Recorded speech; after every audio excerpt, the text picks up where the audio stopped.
Sa mundo naman ng esports, binasag ng Fnatic Onic Philippines ang record sa MPLPH matapos makapagtala ng 12-0 win streak kagabi. Binura nito ang unang record na nakuha ng Blacklist International at Echo Philippines sa naging laban kontra RSG sa Week 7 ng Season 14. Ang mga detalye iatid sa atin ni Matchpoint Mili Borja.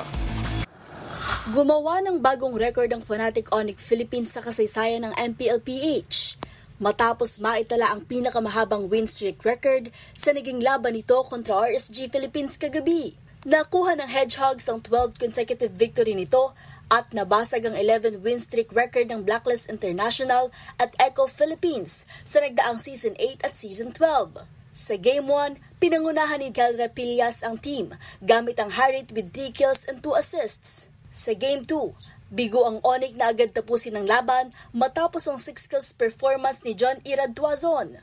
Pero sinelyuhan na ng Fnatic Onic ang kanilang historic win sa Game 3 matapos ang team wipe kontra RSG sa 23 minutes ng laro. Happy naman, pero yun nga, as per usual, may playoffs pa rin, pinakamahalaga. So, I think, well, masaya naman lahat. Lalo na kanina, si Sir Raf, ang ingay dun sa loob ng cubicle. Ang dami niyang mga nice words na nabanggit.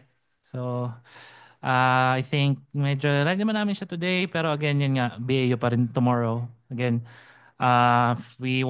if we really want to make a statement, we really want to end, yung regular season na strong. Sa huling week ng tournament, susubukan ng Hedgehogs na maipagpatuloy ang kanilang win streak sa magiging tapatan kontra Falcons AP Bren. Samantala, narito ang resulta na naging laban sa Week 7 ng MPL Philippines Season 14. Habang narito naman ang mga tapatan dapat abangan sa Week 8. Sa kasalukuyan, nangunguna sa standing ang Onic na sinundan naman ng FCAP at Aurora.